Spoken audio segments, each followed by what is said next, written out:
Isang mapagpalang araw po sa inyo lahat. At salamat po, narito po tayo sa pag-aaral ng salita ng Diyos. John's testimony of the Lord Jesus Christ. In John chapter 1, verse 29 and 30, basahin po muna natin mula rito. The next day, John saw Jesus coming unto him and said, Behold, the Lamb of God, which taketh away the sin of the world.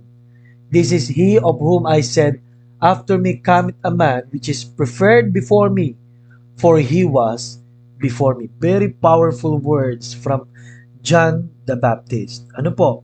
Ang ating pag-uusapan po kung marapatin po ninyo ay salita ng Diyos, hindi po religion, tradition, or konsepto ng tao. Alam niyo po, si John the Baptist ay tinawag na forerunner. Ibig sabihin, siya ay tagapaghanda ng pagdating ng Panginoon. At pinapaliwanag niya sino itong parating. No, napakahalaga kung sino ang parating.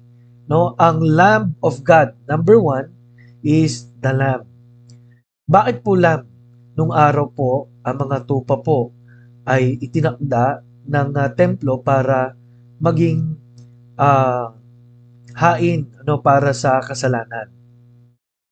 At nagsimula po ito nung sila'y palabas po sa Ehipto. Nang pinahidan ang pinto, lalo ang hamba ng pinto ng dugo, ang death angel ay hindi pinatay ang mga tao roon, lalo yung panganay na anak. Ano po? Ginagawa po yon dahil sa yung judgment po doon sa 10 mga bagay na ginawa ng Diyos sa Israel to defeat yung mga Diyos-Diyosan po nila. At yung huli po ay yung death angel, ang kumilos.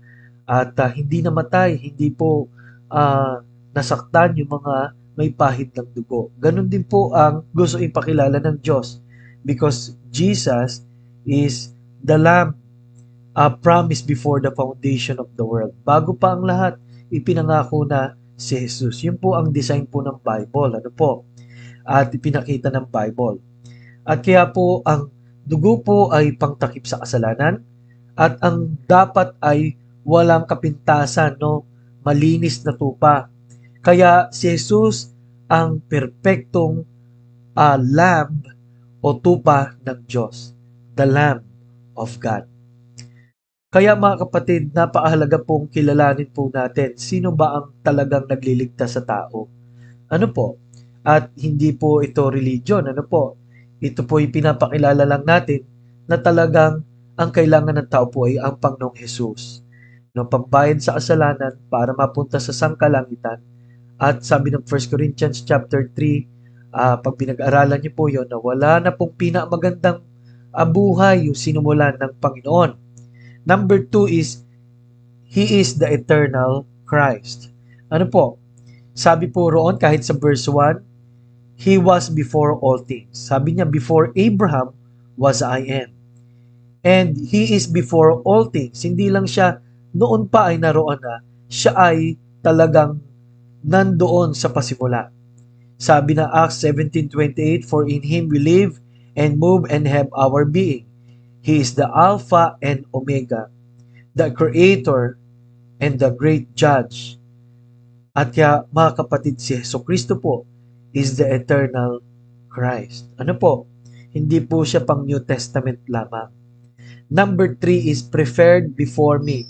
Before the prophets were preferred or given by God to work, to minister, and to help us, ay nandiyan na po ang Panginoon. Kaya po, mga kapatid, napahalaga na kilalanin natin siya.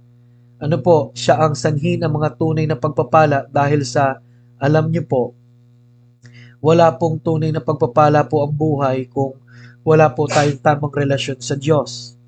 Okay, number 4, the Anointed One. The Anointed One. Verse 32, And John bare record saying, I saw the Spirit descending from heaven like a dove, and it abode upon Him. Siya po ay pinakabasbasan ng Diyos. Sa baptism pa lang, di ba ho? Sinabi na ng Ama, ang anak kong aking kinalulugdan. Ang Espiritu ng Diyos ay nasa Kanya. At ang Panginoong Hesus po ay mayroong pagbasbas na higit sa kung anuman para po mag-work sa buhay ng mga tao. Number 5, the Son of God. Ano po? Sabi po sa 3:4, and I saw and bear record that this is the Son of God. Big letter S. Ano po? Ibig sabihin siya po ay Diyos. Ano po? At sabi rito, hindi lang siya lamb na magsasakripisyo, anak na karapat-dapat na maging tagapagligtas dahil pag anak po ng Diyos, perpekto po yan, ano? At walang bahid ng kasalanan. At ang kapangyarihan ay ibinigay sa kanya para magpatawad. Ano po? So, ang anak ng Diyos ay hindi natukso. Ang anak ng Diyos ay nagmahal ng gano'n na lang para sa atin. For God so loved the world. Tinutukoy po dito ang Elohim, kasama po ang anak at ang Ama at ang Espiritu Santo. Ano po?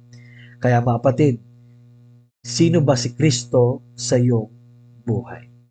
Nawa po ay may nagawa na siya sa iyong Panginoon. Patuloy po kayong gumawa sa buhay ng bawat isa. Sa pangalan ni Jesus. Amen. Mga kapatid, ako po si Pastor Paul Borja na nagsasabing kailangan natin ang Panginoon.